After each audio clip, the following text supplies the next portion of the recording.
We normally won't draw out molecules in such an expanded fashion with every atom, but today we will, just for this one example. So this is 1,3-butadiene. Actually, just butadiene is enough because there's no other way to draw a butadiene molecule. So double bond starts here, double bond starts there. Ene is the functional group. There's 2 of them, so it's called diene. Buta is the prefix for 4 carbon-containing compounds. Okay, so it's a pretty simple matter. Let's add HBr to this, and you saw what happens, but today we're going to work through it very, very slowly. Okay, the molecule has a lot of symmetry. We could either work on this side of it, or we could work on that side of it. Let's just imagine we're going to do some work on this side of the molecule. Okay, we know how this particular mechanism works. We'll do it momentarily, but just think what structure you would want to draw here if HBr reacted with this pi bond. Draw it yourself right now, and then I'll fill it in. Okay, so if we were just looking at a molecule like this, how would HBr react with this, knowing that this one is a little bit more substituted than this one? This isn't a too terribly difficult exercise now.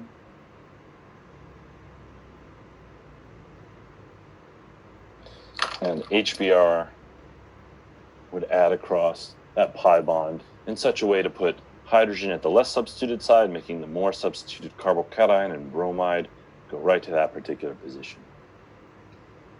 The surprising thing was, when this reaction was done, is that not only did some of this product get isolated and observed,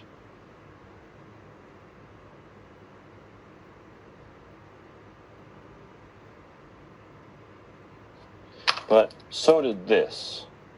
And there's ways to measure which atoms went on where, but the hydrogen definitely went on to this position, and then bromine went on to this position. And the double bond, if we look at it, bears no resemblance to the original double bond structure of our starting molecule. In our first product, 1 pi bond gets broken when it reacts with HBr, and HBr adds to it. In our second product, well, in the first product, that pi bond that didn't react is still there. But in the second product, the pi bond is moved somehow. And today we're going to figure out how this works, and it's not too terribly difficult. This one product, though, we're going to constantly refer to it as a 1,2 addition product. Hydrogen went to 1, bromine went to 2. We could have done 1, 2, 3, 4, 1, 2, 3, 4, it doesn't really matter, but hydrogen and bromine went on right adjacent to one another, so it would be called 1,2 product. This one would be called 1,4 addition product. Or the type of addition reaction would be 1 and 4, because one atom went on at the 1 position, one went on at the 4 position of the 4 carbon chain that makes up the conjugated diene. So in this diene system that's conjugated, there are 4 carbons that are conjugated. 1,2 addition goes on here or here, or here or here. And 1 and 4 goes on the 2 endpoints. So the naming for understanding how this happens is quite simple. Let's actually do the mechanism now, and you'll see how simple this is.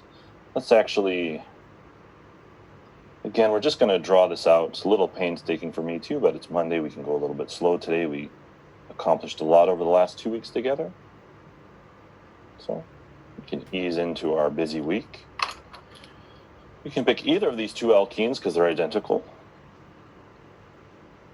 A lot of you really, really did wonderful on mechanisms of alkene reactions. Really, really impressed with the hard work and effort you put in. A lot of you did a great job too keeping radicals and alkene addition reactions separately. That's also challenging. So a lot of people had lots of great successes on individual problems, which is great to see. We have 2 possibilities. We're not going to draw them both at this point. We're way past that point, but we know we're going to put hydrogen at the 1 position, making the carbocation at the 2 position. So let's draw that right away. The other alkene, we're not doing anything with it. It stays put.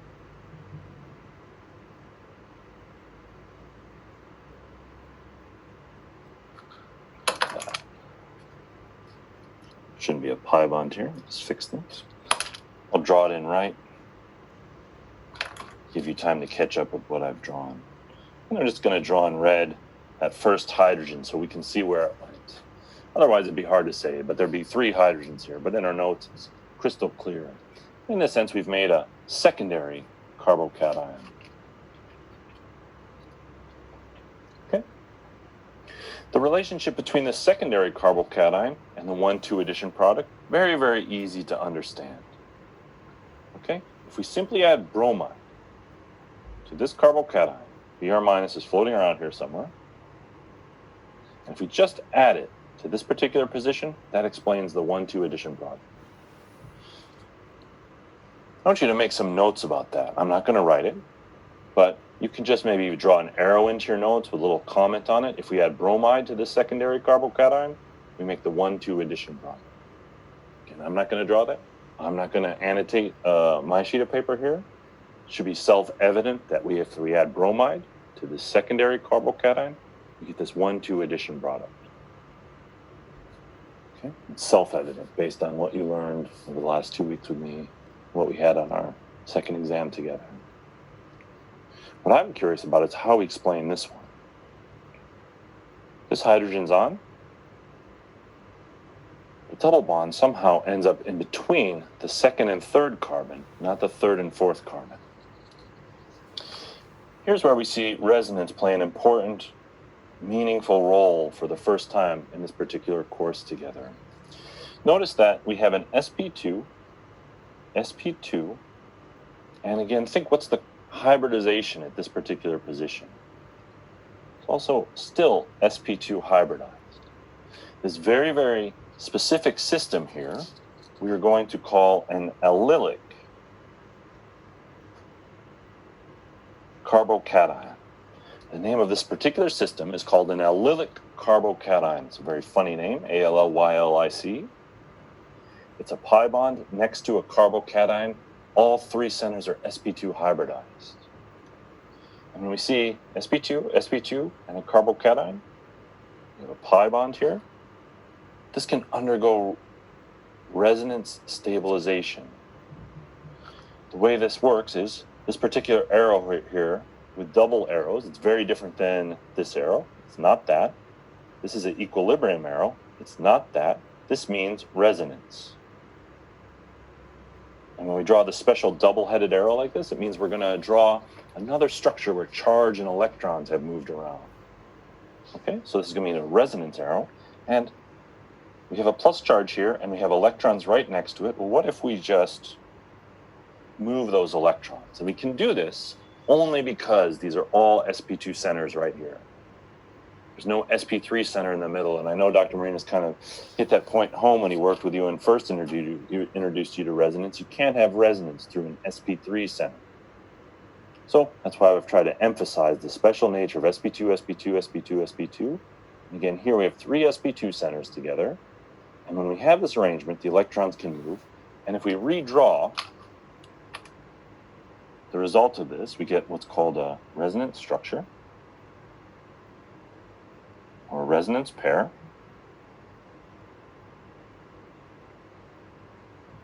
If we do that,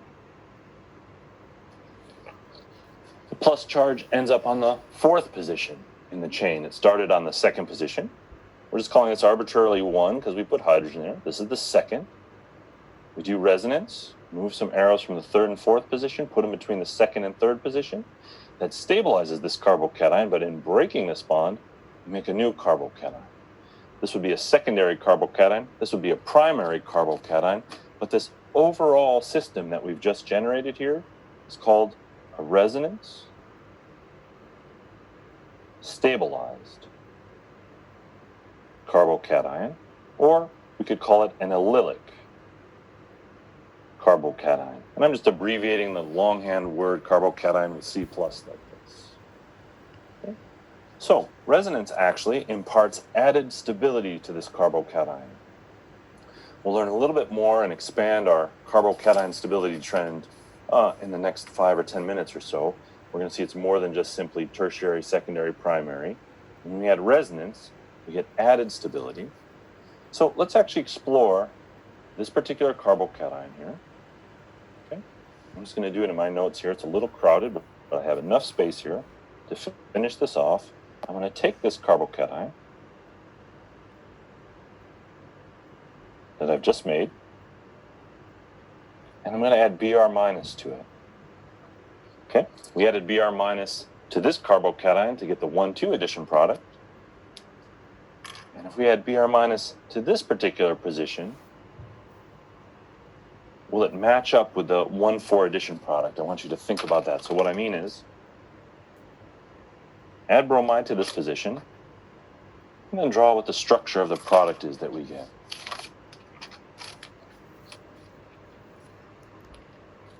And most of you should see this quite plainly at this point, and it should match up.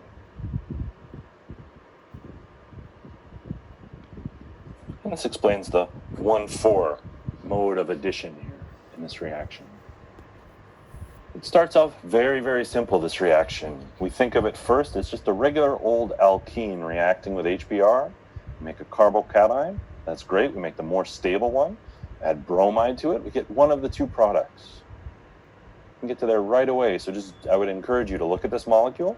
It's symmetric. We could work on the right diene or the left diene. Today I'm picking the right diene. It reacts normally the way we expect with acid. It's a base. This is an acid. This bond is weak. This wants electrons. This has electrons. Gives it to them. Forms a new carbon-hydrogen bond at the 1 position. Forms a secondary carbocation at the 2 position.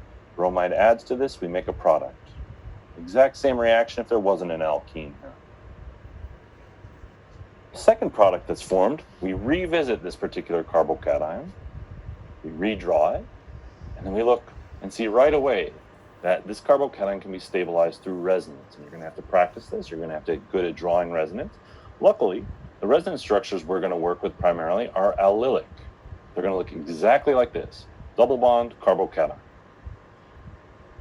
Double bond, carbocation.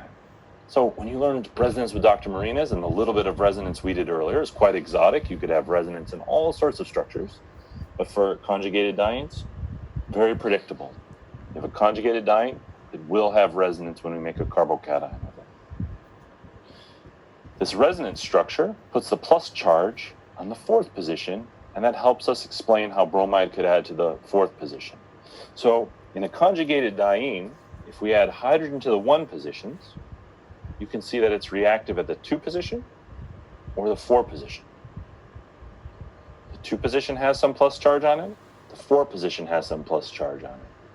Resonance is tricky because in reality, neither of these two structures is 100% real. The real structure of an allylic carbocation is something in between these two, and it's very inconvenient to draw. It's much easier for us learning this material at the beginning to follow the pattern we did. Alkene reacts, carbocation. This shows that there's plus charge here. If we do resonance, predicts that there will be plus charge here, and this helps us explain these outcomes. Okay, so this is just a small extension. The resonance part, if you know resonance well already, is easy to understand. If you still are shaky with resonance, that's absolutely okay, because hopefully I've demystified it here. It's not terribly, terribly difficult what we're going to be doing with allylic carbocations. In fact, very predictable. Whenever we have a conjugated diene, which I've taught you how to recognize, we will 100% have the ability to form carbocations, and 100% of the time should expect that we would have 2 different products. One, direct 1,2 addition, sometimes called 1,2 or direct addition. Sometimes this is called conjugate addition, where it went through a resonance form to get to it.